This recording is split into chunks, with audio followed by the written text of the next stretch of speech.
ඉතින් අද වීඩියෝෙන් බලමු කොහොමද මෙන්න මේ වගේ කෑන් එකකට අපේම කියලා ඩිසයින් එක රිප්ලේස් කරගන්නේ කියලා. ඉතින් ඔයාලට මේකට අවශ්‍ය වන්නේ Photoshop application එකයි Photoshop mockup file එකයි විතරයි. ඔයාලට Photoshop mockup file එක අපේ description එකෙන් ගිහිල්ලා download කරගන්න පුළුවන්. ඉතින් වැඩි කතා නැතුව අපි අද වීඩියෝ එකට යමු.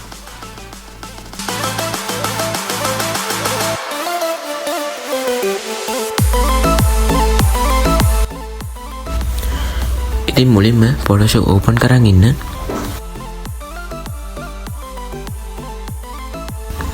ඉතින් Photoshop open වුණාට පස්සේ මම description එකේ දාලා තියෙන mockup file එක open කරගන්න. ඒකත් open වුණාට පස්සේ මෙතන මුලින්ම තියෙන layer එක මේ smart object layer එකේ thumbnail එක උඩ double click කරන්න. thumbnail එක උඩ double click කරලා පස්සේ ඔයාලට බලන්න පුළුවන් මේ අපේ design එකේ තියෙන මූලික ස්ථානය open වෙනවා. ඒ කියන්නේ අපි edit එක කරන්න ඕනේ මෙන්න මෙතන. ඉතින් අපි දැන් edit එකට යමු. ඉතින් මෙතන edit එකේදී මම කරන දේවල්ම කවා කරන්න ඕනේ නැහැ. ඔයාලට කැමති design එකක් දාගන්න පුළුවන්. ඔයාලට මම මේ කියලා දෙන්නේ කොහොමද මේ mockup එකට මේ can එකට ඔයාගේ design එක දාගන්න කියලා.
හරි මේව හදාගත්ත පස්සේ ඔයාලට කරන්න තියෙන්නේ keyboard එකේ control button එකයි S button එකයි click කරන්න.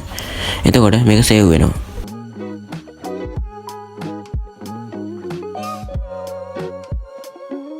මේක save වුණාට පස්සේ අපිට බලන්න පුළුවන් එහා පැත්තේ අපේ can එකට අපේ design එක add වෙලා තියෙනවා. හරි ඉතින් මේක තමයි අද වීඩියෝ එකෙන් කියා දුන්නේ. ඉතින් අදට වීඩියෝ එක ඉවරයි. හැමෝටම සුබ දවසක්.